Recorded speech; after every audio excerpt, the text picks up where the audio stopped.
ada Mauro, ada Ole, tapi saya lebih condong ke Ole Romeni karena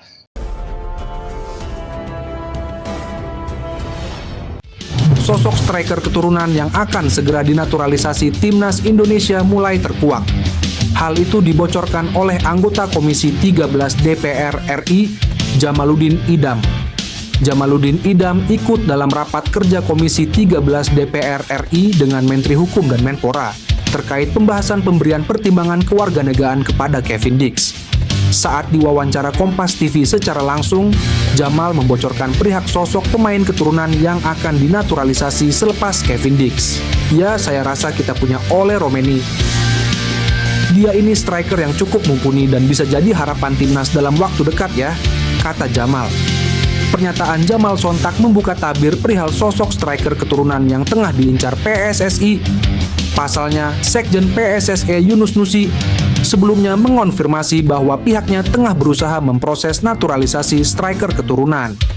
Karier Romeni tidak hanya bersinar di level klub, tetapi juga di tim nasional. Ia pernah membela Belanda di berbagai kelompok umur, mulai dari U15 hingga terakhir di U20. Pengalaman ini tentunya menambah nilai dan kematangan permainan Romeni sebagai pesepak bola muda yang berpotensi. Dengan gaya bermainnya yang eksplosif, kemampuan mencetak gol, serta latar belakang keturunan Indonesia, Ole terhar Romeni menjadi sosok yang menarik yang dianggap akan sangat berguna andai benar-benar berseragam timnas Indonesia. Emiliano Jonathans yang selalu disebut menjadi naturalisasi timnas Indonesia. Saat ini dia telah mengaku bahwa sudah menjalin komunikasi baik dengan pelatih timnas Indonesia, Shin Tae-yong.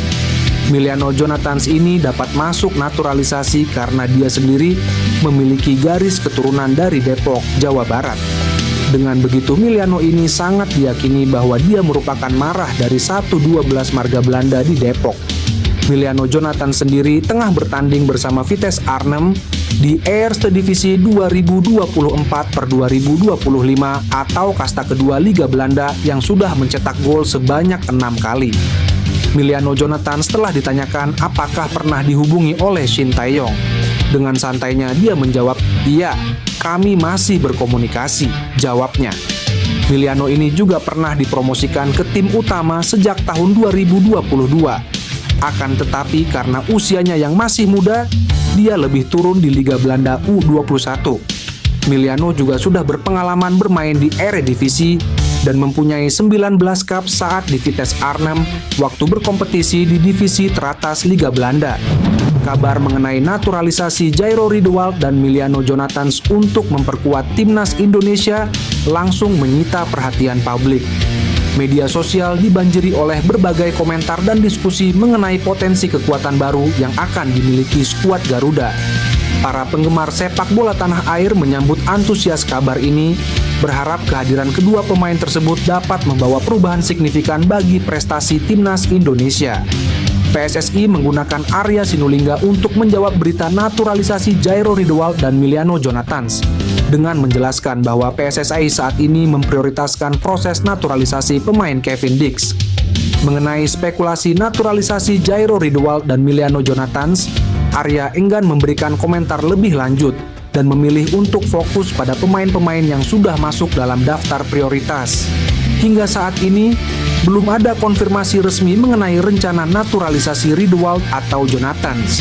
Namun banyak yang berharap mereka bisa bergabung untuk memperkuat timnas Indonesia di masa mendatang. PSSI nampaknya tak akan berhenti memperkuat timnas Indonesia. Setelah sukses mengamankan komitmen Kevin Dix, pencarian bakat berdarah Indonesia di kancah internasional terus berlanjut.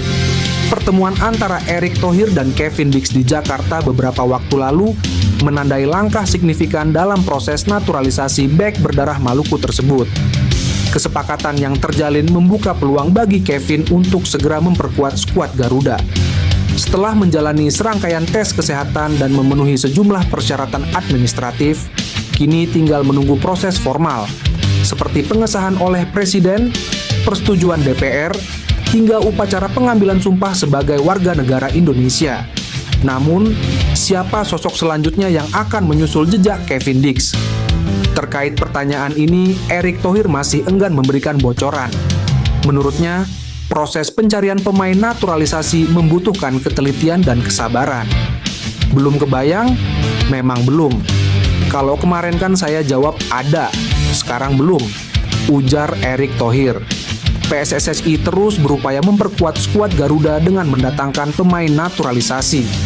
Kali ini dua penyerang muda asal Belanda Ole Roemeny dan Mauro Zylstra menjadi target utama. Kabarnya Mauro Zylstra telah mengirimkan dokumen persyaratan naturalisasi ke PSSI. Keduanya diharapkan bisa menjadi solusi untuk meningkatkan daya gedor lini depan timnas Indonesia. Ole Roemeny yang kini membela FC Utrecht telah menunjukkan performa impresif dengan mencetak 2 gol dari 7 pertandingan di Eredivisie musim ini.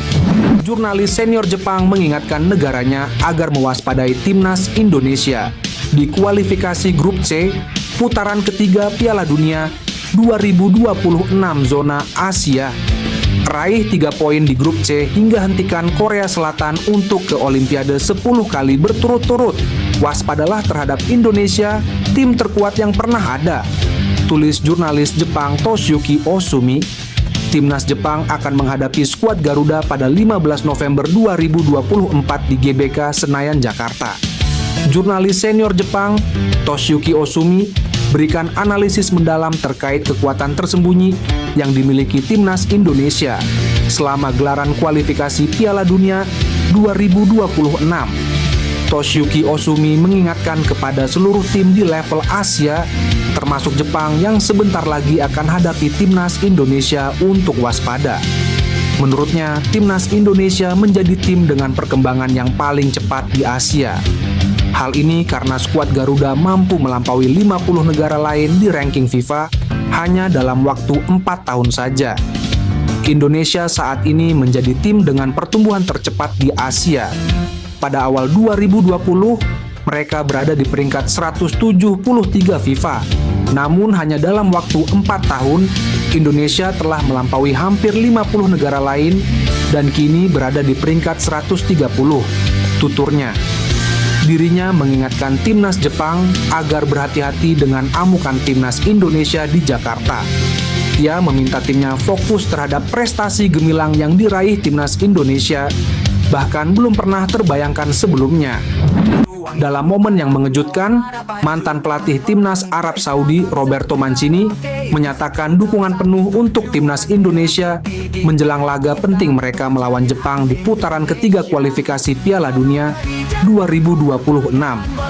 Mancini, yang sebelumnya memimpin skuad Arab Saudi dan membawa Italia menjadi juara Euro 2020, menyampaikan pesannya melalui sebuah wawancara eksklusif yang segera viral di berbagai media olahraga. Indonesia memiliki potensi yang luar biasa. Dalam wawancara tersebut, Mancini mengungkapkan kekagumannya terhadap perkembangan sepak bola Indonesia. Menurutnya, Indonesia memiliki potensi besar dan bakat pemain muda yang menjanjikan. Mancini juga mengaku terkesan dengan semangat dan kerja keras tim asuhan Shin Tae-yong yang terus menunjukkan peningkatan dalam beberapa tahun terakhir. Indonesia telah banyak berkembang dalam permainan mereka. Dengan pemain-pemain muda yang dinamis dan semangat juang tinggi, mereka pasti bisa memberikan perlawanan hebat melawan Jepang. Ini bukan hal yang mudah, tetapi saya percaya tim ini memiliki peluang besar, ujar Mancini dengan penuh semangat. Menurutnya, Jepang memang unggul dalam pengalaman dan teknik, namun Indonesia bisa memanfaatkan kekuatan kolektif dan disiplin untuk menyeimbangkan pertandingan. Pertahanan yang kokoh adalah kunci, tetapi jangan hanya fokus bertahan. Ketika ada kesempatan, Indonesia harus berani menyerang dan menciptakan peluang.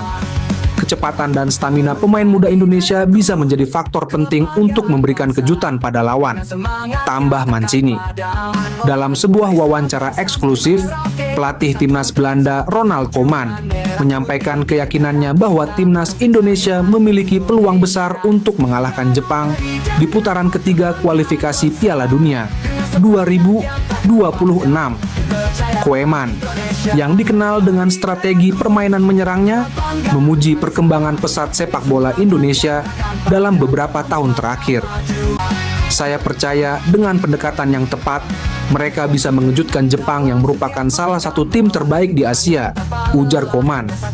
Koman juga menyoroti peningkatan infrastruktur dan dukungan dari pemerintah serta Federasi Sepak Bola Indonesia. Investasi dalam pengembangan pemain dan pelatihan sangat terlihat. Mereka telah menunjukkan kemajuan yang signifikan dalam kompetisi internasional.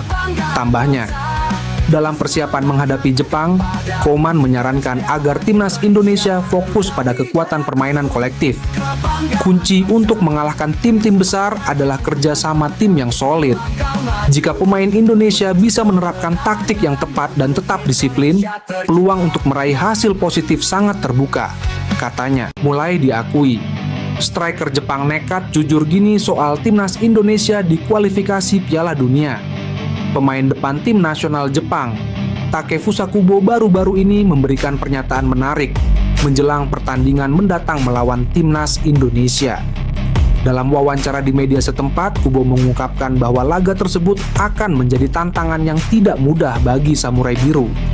Kubo yang dikenal dengan kelincahannya di lini depan dan kerap membuat bek-bek lawan menderita, menyebutkan bahwa komposisi pemain Indonesia saat ini sangat menjanjikan. Saya melihat perkembangan yang signifikan dalam timnas Indonesia. Lini belakang mereka sangat solid dan sulit ditembus. Ini akan menjadi tantangan tersendiri bagi kami, ujarnya. Salah satu aspek yang membuat Kubo khawatir adalah fakta bahwa banyak pemain Indonesia kini berkarir di Eropa. Rata-rata pemain mereka kini bermain di liga-liga Eropa yang kompetitif. Pengalaman dan kualitas yang mereka dapatkan di sana jelas akan berpengaruh besar dalam pertandingan nanti, tambahnya. Kubo juga menyoroti bagaimana kebangkitan timnas Indonesia dalam beberapa tahun terakhir membuat mereka semakin disegani di kancah Asia. Mereka memiliki taktik yang baik dan semangat juang yang tinggi. Kami harus siap menghadapi segala kemungkinan di lapangan, tegasnya. Meskipun mereka jauh di bawah kami, tapi saat di lapangan segalanya bisa terjadi. Kami bisa kalah atau bahkan imbang, kata Kubo. Eliano saat ini dikategorikan sebagai pemain depan saat PSSI mengumumkan namanya masuk ke dalam daftar 27 pemain timnas Indonesia untuk laga lanjutan putaran ketiga. Ya, diketahui Coach Sintayong memanggil 27 pemain sebagai persiapan, di mana pada pertengahan bulan November ini tim Merah Putih sendiri akan menghadapi dua tim tangguh yaitu timnas Jepang dan Arab Saudi di Stadion GBK. Dalam hal ini Eliano akhirnya kembali mendapatkan kesempatan dari Coach Sintayong, di mana namanya masuk ke dalam daftar panggilan Coach Sintayong untuk menghadapi Jepang dan Arab Saudi, yang sebelumnya ia tidak masuk ke dalam daftar 23 pemain untuk melawan timnas Cina. Ya, menariknya pada saat ia dipanggil skuad Garuda untuk melawan Bahrain dan Cina, tampaknya ia dikategorikan sebagai pemain belakang. Saat itu ia juga mendapatkan kesempatan bermain sebagai bek kanan saat melawan Bahrain. Setelah laga itu selesai dijalani, kini nama Eliano dikategorikan sebagai pemain depan untuk melawan timnas Jepang dan Arab Saudi. Jika benar demikian, maka tentu ada keuntungan jika Coach Sintayong nantinya memasang Eliano sebagai winger di timnas Indonesia. Dalam hal ini, keuntungan yang pertama adalah bisa menambah daya gedor. Ya, di musim ini Eliano memang masih cukup jarang mendapatkan kesempatan bermain di pitch volley. Akan tetapi ketajaman Eliano tidak bisa dipandang remeh, di mana kemampuannya dalam mencetak gol dan menciptakan peluang bisa menambah daya gedor di lini depan skuad Garuda. Lalu keuntungan yang kedua, sosok Eliano ini bisa saja meredam agresivitas sayap lawan. Ya, menghadapi timnas Jepang yang kini punya skema 3-4-3, tentu bisa memperkuat sisi sayap, di mana Eliano nantinya bisa menjadi salah satu solusinya. Selain menempatkannya di winger untuk menyerang, ia juga bisa diminta untuk membantu pertahanan dengan meredam permainan lawan dari sektor sayap. Kemudian keuntungan yang ketiga adalah kehadiran sosok Eliano ini bisa membuat taktik tim Merah Putih sulit dibaca lawan. Ya, sejauh ini Coach Sintayong tidak terlalu banyak melakukan perubahan di lini depan. Menghadirkan Eliano sebagai winger tentu bisa membuat lawan sulit menebak taktik skuad Garuda. Selain belum banyak laga untuk menganalisa permainan Eliano, di mana ia juga belum pernah diturunkan sebagai winger oleh Coach Sintayong di timnas Indonesia. Kabar baik kini datang dari proses Kevin Dix dan juga dua calon pemain timnas putri Indonesia di DPR, di mana Komisi 13 DPR RI menyetujui permohonan proses 3 calon pemain timnas Indonesia yaitu Kevin Dix, Noah dan Estella. Ya, dalam kesempatan itu pimpinan rapat Komisi 13 DPR RI menyatakan hal tersebut dalam rapat dengan Kemenpora RI dan PSSI. Saya ingin tanyakan, apakah Komisi 13 dapat menyetujui permohonan pertimbangan kewarganegaraan Indonesia atas nama Kevin Dix, Noah Leotomi, Estella Leopati? Apakah setuju? Tanya pimpinan rapat kepada peserta rapat.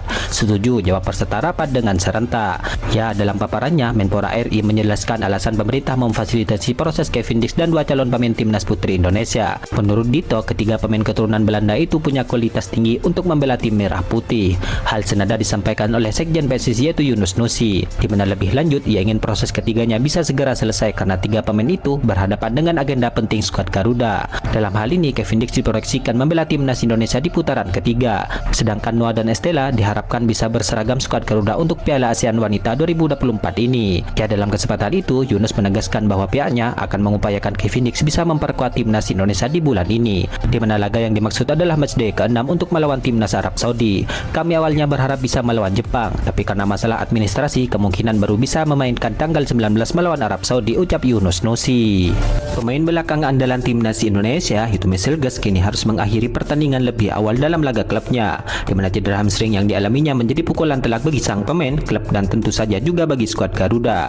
Ya, Mesilges yang tampil sejak menit awal terpaksa ditarik keluar di babak kedua setelah mengalami cedera saat berusaha merebut bola. Cedera ini membuat pelatih FC20 tidak punya pilihan lain selain menggantikan di babak kedua. Kabar buruk ini semakin diperparah dengan pernyataan jurnalis RTV OST. Melalui akun media sosialnya, ia mengonfirmasi bahwa Mesilges memang mengalami cedera hamstring. Kondisi ini tentu saja menimbulkan pertanyaan besar mengenai kesiapan Mesilges untuk pertandingan penting selanjutnya, baik bersama klub maupun bersama tim nasional. FC20 sendiri belum mengeluarkan pernyataan resmi mengenai kondisi terkini Mesilges. Namun yang jelas, absennya bek berdarah Indonesia ini akan menjadi kerugian besar bagi tim asal Belanda tersebut. Sementara itu, bagi timnas Indonesia, cedera Mesilges ini menjadi ancaman serius. Pasalnya, Mesilges ini merupakan salah satu pilar penting dalam skuad Garuda. Kemampuannya dalam mengawal lini belakang sangat dibutuhkan untuk menghadapi lawannya yang setangguh Jepang dan Arab Saudi. Dalam hal ini, jika benar mengalami cedera hamstring, Mesilges tersebut disebut harus absen minimal 2 pekan. Dalam hal ini, Mesilges berpotensi tidak bermain saat nanti melawan timnas Jepang dan Arab Saudi di pertengahan bulan November ini. Lalu pertanyaannya, lantas siapa yang akan dipanggil Coach Sintayong sebagai penggantinya? Ya, ini tentu menarik kita ulas. Ya, satu-satunya pemain yang levelnya tidak jauh berbeda dari Mesilges adalah pemain Blackpool FC yaitu Elkan Bagot. Di mana Elkan Bagot setelah cedera sejak akhir Agustus 2024 yang lalu, kini ia akhirnya pulih dari cedera engkelnya. Ia sudah duduk di bangku cadangan di saat Blackpool menang 2-0 atas Gillingham di babak pertama Piala FA pada Sabtu 2 November 2024 kemarin. Menarik menantikan keputusan Coach Sintayong ini ke depannya. Namun yang jelas, harapan utamanya Mesilges ini bisa segera pulih, di mana tenaga Mesilges tentu saja dibutuhkan untuk skuad Garuda jelang menghadapi timnas Jepang dan Arab Saudi. Kemudian untuk sosok Elkan Bagot, semoga saja sang pemain bisa kembali dalam kondisi bugar dan dapat kepercayaan lagi dari Coach Sintayong nantinya. FC Dallas diketahui telah mengumumkan pemanggilan Martin Paes untuk bergabung ke skuad Garuda. Itu artinya Martin Paes pun sudah mendapatkan restu dari klubnya untuk berjuang membela tim merah putih di ajang putaran ketiga ini. Apalagi saat ini Liga Amerika Serikat sudah selesai digelar. Itu artinya saat ini Martin Paes sudah libur dari jadwal klubnya. Berhubung dipanggil tim merah putih, Martin Paes saat ini disebut-sebut akan bergabung lebih cepat. Di tengah hal ini, menariknya lagi FC Dallas memamerkan 4 prestasi Martin Paes di Liga Amerika Serikat. Prestasi yang pertama, tepat pada tahun 2024, Martin Paes sudah mencatatkan 118 penyelamatan di MLS. Prestasi yang kedua, Martin Paes menjadi salah satu pemain yang masuk ke dalam skuad MLS All-Star pada edisi 2024. Prestasi yang ketiga, Martin Paes itu mendapatkan penghargaan MLSsoccer.com pada minggu ke-8, minggu ke-15, dan minggu ke-20 di musim reguler MLS 2024. Kemudian prestasi yang keempat, Martin Paes meraih Save of the Year di musim ini untuk penyelamatan tendangan penalti ganda selama pertandingan. Ya, membeberkan hal ini, FC Dallas disebut seakan memberikan sinyal bahaya bagi Jepang dan Arab Saudi yang menantang skuad Garuda di Stadion GBK. Patut dinantikan penampilan gemilang sang kiper untuk tim merah putih nantinya dalam menghadapi laga penting di pertengahan bulan November ini. Jordi Wehrman kini mendadak ramai diperbincangkan di media sosial berkat dirinya yang baru-baru ini mengaku tertarik untuk membela timnas Indonesia. Ya, Jordi Wehrman merupakan pemain keturunan yang sempat dilirik oleh Coach Sintayong untuk membela timnas Indonesia. Akan tetapi kala itu ia menolaknya. Alasan ia menolak untuk bermain di skuad Garuda karena sedang berjuang di klub lamanya dulu. Hanya saja tawaran itu datang. Saya sedang proses perpindahan klub, ucap Jordi Wehrman. Ya, saat ini Jordi berkarir di Madura United. Ia pun mengatakan bahwa dirinya sudah berminat untuk membela timnas Indonesia. Bahkan Jordi saat ini sedang mencari tahu bersama PSSI agar bisa bermain bersama skuad Garuda. Bersama PSSI saya sedang mencari tahu apakah saya bisa bermain untuk Indonesia, kata Jordi Wehrman. Sudah ada 13 pemain kelahiran Belanda yang dinursasi. Saya mengenal mereka semua dan ingin mengambil langkah itu juga, imbuhnya lagi. Ya, Jordi menyebut bahwa ia pernah dikontak oleh PSSI. Nah, kini dirinya keduanya akan terus berhubungan, dan karena bermain di Liga Indonesia, proses dirinya diharapkan bisa mudah. Pada 2022 yang lalu, saya didekati PSSI untuk pertama kalinya. Saya merasa tersanjung tapi tidak tahu apa yang akan terjadi. Kami terus berhubungan, dan sekarang setelah saya tinggal di sini dan memiliki izin kerja, prosesnya menjadi lebih mudah, ujar Jordi. Langkah pertama telah diambil. Sekarang tinggal menunggu dan melihat kapan semua dokumen siap, sehingga saya bisa dipanggil Indonesia, tegas Jordi Werman. Ya, Jordi Werman memiliki garis keturunan Indonesia yang berasal dari sisi ibunya, di mana neneknya disebut berasal dari Jakarta. Ketua Umum PSSI Erick Thohir kini diketahui meminta dukungan dari Komisi 10 untuk mempercepat proses Kevin Dix dan pemain lainnya untuk Timnas Indonesia. Hal itu termasuk untuk Timnas U20 dan juga Timnas Putri Indonesia. Ya, saat ini PSSI sedang memproses beberapa pemain, mulai dari Kevin Dix untuk Timnas Senior, Tim Gepen dan Dion-Mark untuk Timnas U20, Estela Lopati serta Ale Tomo untuk Timnas Putri Indonesia. Saya meminta dukungan dari Komisi 10, banyak pemain diaspora yang ingin bergabung, ujar Erick Thohir. Ya, Erick Thohir mengungkapkan bahwa proses dari beberapa pemain tersebut telah direkomendasikan oleh Dito Aritejo kepada Menteri Hukum dan HAM. Misalnya Kevin Dix dan calon pemain Timnas Putri yang sudah melayangkan surat. Pak Menpora telah berkirim surat kepada Pak Supratman, jelas Erick Thohir. Mudah-mudahan bisa diproses dengan baik, sehingga slot untuk pemain diaspora yang ingin bergabung baik di Timnas Indonesia U20 dan Senior bisa sesuai target, jelas Erick Thohir. Ya, khusus untuk Kevin Dix, Tim Gepen dan Dion-Mark, ketiganya kemungkinan baru bisa bermain untuk Timnas Indonesia dan U20 di tahun depan, di mana diketahui Kevin Dix diproyeksikan untuk membela Timnas Indonesia di laga lanjutan putaran ketiga. Sementara Tim Gepen dan Dion-Mark diproyeksikan untuk memperkuat Timnas U20 di Piala Asia U20 di Cina tahun depan. Komentar mengejutkan datang dari pelatih Brisbane Roar, yakni Ruben Zatkovic. Ia mengaku takjub melihat gol keren dari Rafael Strijk. Dia langsung memprediksi striker Timnas Indonesia itu bakal lebih menggila di masa depan. Rafael Strijk mencetak gol perdananya bersama dengan Brisbane Roar saat menjamu Sydney FC pada 1 November 2024 kemarin. Masuk di menit ke-70, striker Timnas Indonesia itu berhasil mencetak gol di menit ke-78. Mantan pemain Ado Den Haag itu dengan elegan melepaskan sepakan usai menerima umpan manis dari Thomas Waddingham. Gol itu sekaligus membawa timnya menyamakan kedudukan menjadi 2-2. Tapi sayang, gol yang dicetak oleh Rafael Strijk belum bisa membawa Brisbane Roar meraih poin. Pasalnya, tim berjuluk The Roar itu harus kecolongan di menit ke-90 lewat gol yang dicetak oleh Jadon Kucharski. Alhasil mereka pun kalah tipis dengan skor 2-3. Terlepas dari itu, Zatkovic memberikan pujian setinggi langit kepada Strijk dan juga Waddingham yang mencetak gol pertama. Menurutnya, Rafael Strijk berhasil menunjukkan taringnya bersama dengan Brisbane Roar. Sebab dia tahu kalau strikernya itu juga tampil baik bersama dengan Timnas Indonesia. Saya sangat senang untuknya Waddingham dan juga untuk Rafael, salah satu pemain baru yang kami miliki, kata Zatkovic. Dia, Rafael Strijk, belum banyak bermain di tim utama klub, lebih sering bermain di tim cadangan saat di Belanda. Namun karir internasionalnya dengan Timnas Indonesia berjalan sangat baik, dan sekarang dia mulai menemukan permainannya di sini, tegas Zatkovic. Pelatih berusia 38 tahun itu sangat senang dengan performa Rafael Strijk. Zatkovic pun mengungkapkan striker 21 tahun itu memiliki potensi besar untuk terus berkembang bersama dengan The Roar. Secara mengejutkan, Sintayong mencoret Asnawi dan juga Hernando Ari untuk laga lawan Jepang dan juga Arab Saudi. Masih banyak netizen yang bertanya-tanya kenapa keduanya tak dipanggil pelatih Timnas Indonesia tersebut.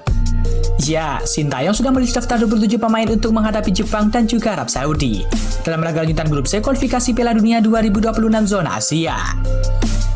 Duel digelar di Stadion Utama Gelora Bung Karno, Jakarta pada 15 November 2024 dan juga 19 November 2024. Menariknya ada dua pemain langganan yang tidak masuk skuad, yakni Asnawi Mangku Alam dan juga Hernando Ari.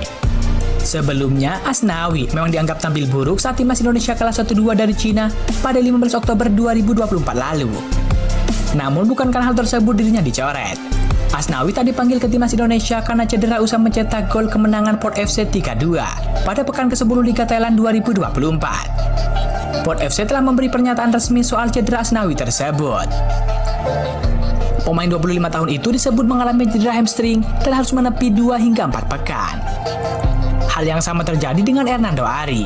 Sang kiper bersama dengan Malik Rizaldi cedera saat membela klubnya Persebaya Surabaya melawan PSM Makassar pada lanjutan Liga 1 2024. Kabar tak mengenakan itu juga diumumkan langsung oleh Bajul Ijo di laman Instagramnya. Kehilangan mereka berdua tentu menjadi kerugian besar bagi skuad Garuda. Mengingat Timnas Indonesia menargetkan raih poin untuk laga lawan Jepang dan juga Arab Saudi. Justin Hubner dipastikan kembali berlaga pada laga lanjutan ronde ketiga kualifikasi Piala Dunia 2026 bersama dengan timnas Indonesia.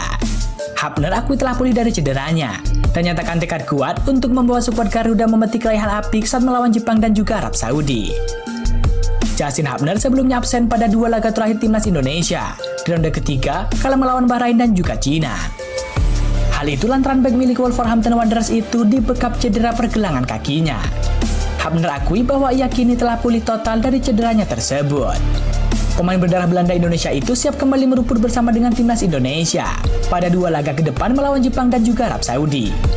Ia pun optimis Garuda petik poin penuh pada laga-laga tersebut. Saya telah pulih dari cedera pergelangan kaki. Saya siap melawan Jepang dan Arab Saudi November ini.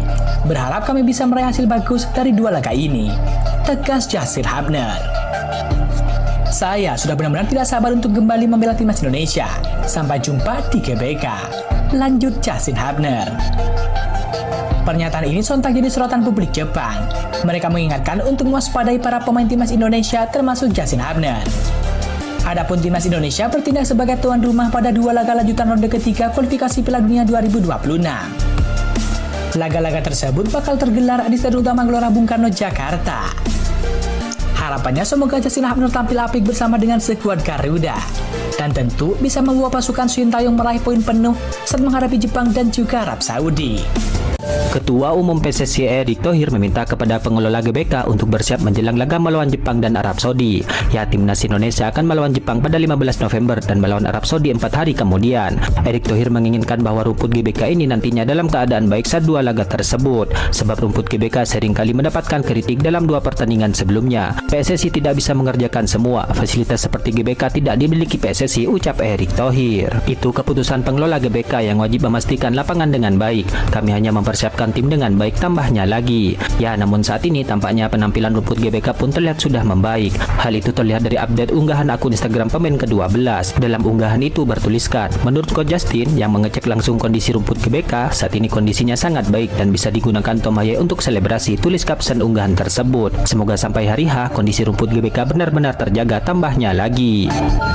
Pelatih timnas Vietnam yaitu Kim Sang-sik kini memberikan tanggapan terkait rencana timnas Indonesia yang akan mengirim skuad lapis kedua di ajang Piala ASEAN Cup 2024 mendatang. Ya, timnas Vietnam dan tim Merah Putih akan saling berhadapan di babak penyisihan grup ini nantinya, di mana keduanya tergabung di grup B bersama Filipina, Myanmar dan juga Laos.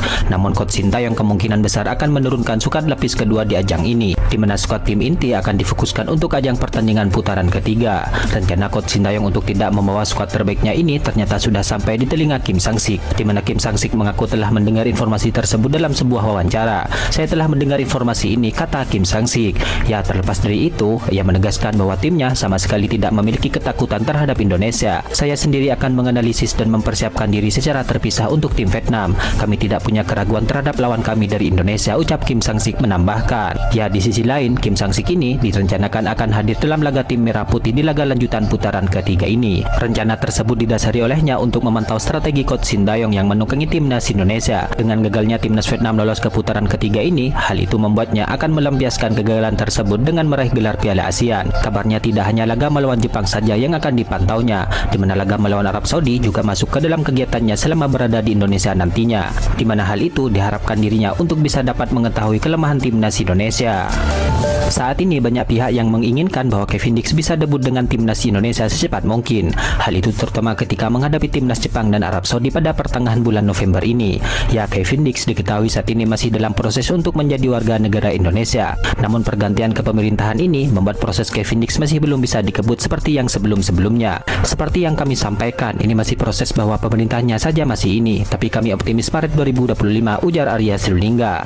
Arya yakin bahwa pada Maret 2025 nanti, ketika timnas Indonesia menghadapi Australia dan Bahrain, Kevin Dix tentu diyakini telah bisa merumput. Ya, di sisi lain, Kevin Dix sendiri sempat mengaku masih bingung kapan dirinya bisa bergabung dengan timnas Indonesia. Hal tersebut diutarakannya saat diwawancara oleh media Denmark. Belum, karena ini masih proses negosiasi. Saya tidak tahu seberapa cepat itu akan tuntas. Anda tahu birokrasi butuh waktu, kata Kevin Dix dalam wawancaranya beberapa waktu yang lalu. Ya, kemudian Kevin Dix pun berkelakar jika debutnya bersama timnas Indonesia bisa saja terjadi lebih cepat. Hal itu menurutnya tergantung seberapa besar keinginan dengan PSSI untuk memainkannya, dan kita akan melihat seberapa cepat hal itu berjalan, tergantung seberapa besar mereka menginginkan saya bermain, jelas Kevin Dix. Proses Jairo Dewal, pemain keturunan Indonesia yang bermain di Eropa, kini terpaksa mengalami hambatan karena adanya permintaan dari pihak agen yang memperumit negosiasi. Meskipun Jairo menyatakan kesiapan untuk membela timnas Indonesia, namun berbagai tuntutan tambahan dari pihak agen justru menjadi kendala yang signifikan. Tuntutan agen Jairo itu memaksa PSSI untuk melakukan negosiasi alot sehingga proses sang pemain tidak kunjung terjadi. Hal itu dikonfirmasi oleh pengamat sepak bola yaitu Roni Panggemanan yang mendapatkan informasi tersebut dari esko PSSI yaitu Arya Sinulinga. Bung Ropan mengungkapkan bahwa Jairo sebenarnya sangat ingin bermain untuk timnas Indonesia, namun agen sang pemain memiliki berbagai persyaratan tambahan yang menyebabkan prosesnya terhambat. Jairo sih oke mau, tetapi agen dia banyak permintaan, jelas Bung Ropan baru-baru ini. Ya, selain itu ia juga meluruskan soal kabar yang beredar terkait Jairo diproses pada bulan November ini, di mana menurutnya hal itu tidak akan terjadi. Ada tali ulur dan mungkin kalau tersedia dia akan pada bulan Maret 2025, tambah Bung Ropan.